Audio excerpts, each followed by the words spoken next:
안녕하세요. 부동산 사기당했던 경입니다. 네, 일주일 잘 보내셨는지 모르겠네요. 자, 또 금요일 뉴스를 볼 텐데, 뭐 어제 뉴스긴 해요. 전세대출 금리도 지금 연 7%를 돌파했다고 합니다. 세입자를 등골 휘겠죠. 시중은행 전세대출 금리 상단이 7%를 넘었다. 뭐 다 넘었다는 건 아니고요. 상당히 7% 넘었다는 얘기겠죠. 이자 부담 2배 껑충, 매달 더블 빅스텝 가능성, 추가 금리 인상 불가피해서 8%를 넘을 수도 있다고 합니다. 시중은행의 주담대 금리 상단이 연 7%를 넘어선 데 이어서 서민 대표 대출인 전세대출마저 최고금리가 연 7%를 돌파했다고 합니다. 금융권에서 미국발 긴축 여파로 기준금리, 시장금리가 계속 오르는 만큼 전세대출 금리도 연내 8%를 넘길 것이라는 전망이 나와서 세입자들의 주거비 부담은 갈수록 커질 전망이라고 하네요.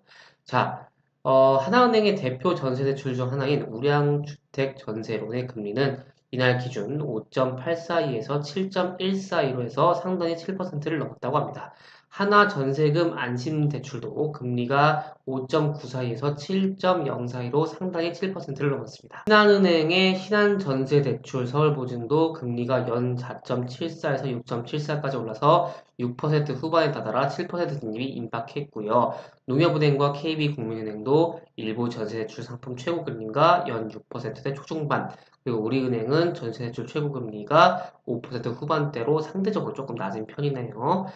이 시중은행의 전세대출 금리는 지난해만 해도 연 2% 초반에서 3% 중후반 수준이었는데 한동안 주춤하다가 다시 7% 선봐서 넘어서 버렸다. 불과 1년 만에 이자 부담의 크게는 2배가량 늘어난 것이다.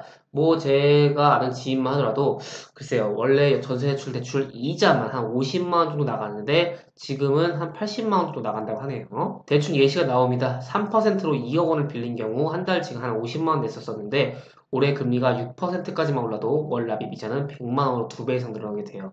만약 최고금리가 7% 적용된다면 월 납입 이자는 117만 원으로 이제 거의 생활비가 쪼들리게 되겠죠.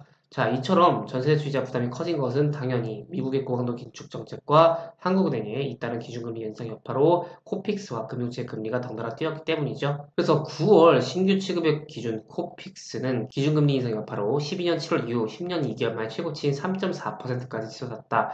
상승폭도 올해 7월 0.52%포인트 이후 역대 두 번째로 크다고 합니다. 미국의 3연속 자이언트 스텝과 한은의 사상 두 번째 빅 스텝이 더해서 추가 금리 인상까지 제기되면서 은행채 6개월물 금리도 지난 18일 4.001%를 기록해 2009년 1월 이후 처음으로 4%를 넘어섰다고 합니다. 전세대출의 경우 정부의 취약차주 지원 정책이나 금리 부담 경감 방안 등에도 포함되지 않아서 이 세입자들 주거비 부담은 갈수록 커질 전망이다. 그래서 다들 전세를 떠나고 월세를 가시는 분들이 더 많아지고 있죠. 하지만 뭐 어쩔 수 없는 사정에 의해서 전세에 살고 계신 분들이나 난 진짜 월세가 싫다 해서 전세 사시는 분들은 조금 더 부담이 커질 것 같습니다.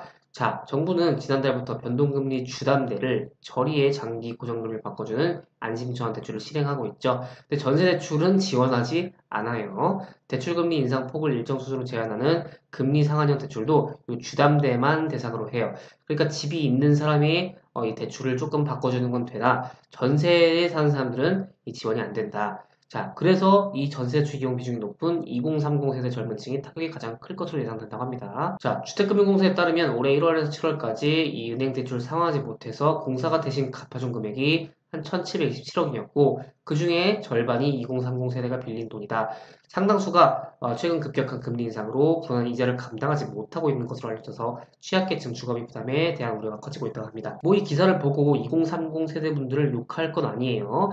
왜냐면 이게 또 제가 누구 편을 들고 누구를 까는 게 아니라 40, 50 세대분들 혹은 60 그 이상 분들과 2030 세대분들의 자산이라는 게 이게 조금 PIR 지수라는 거 여러분들이 좀 보였으면 좋겠습니다. 나중에 PIR 지수라고 있는데 이 PIR 지수는 내 연봉 대비 서울에 있는 중위 아파트를 사는데 걸리는 기간이에요. 그래서 사실 2030 세대분들은 지금 PIR이 15에서 18 정도라고 하고 있어요. 어쨌든 10이 넘어갑니다. 하지만 이 40, 50 이상 세대는 한 진짜 5에서 8년, 딱 진짜 내가 빡세게 숨만 쉬고 5에서 8년 정도 먹으면 서울 중위 아파트를 내 집 마련을 할 수 있었다. 어쨌든 뭐 옛날과 지금을 비교해서 누굴 까고 뭐 그런 게 아니라 이 PIR 지수만 보더라도 2030 세대가 4050 세대보다 서울에 있는 중위 아파트를 살 수 있는 기간은 더 오래 걸린다. 이렇게 보시면 될 것 같습니다.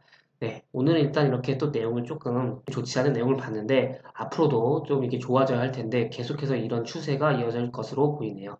네, 오늘 여기까지 진행하도록 하겠고요. 조금이라도 도움이 되셨다면 좋아요만 부탁드리겠습니다. 제작에 큰 힘이 됩니다. 그러면 다음 시간에 뵐게요. 여러분, 안녕!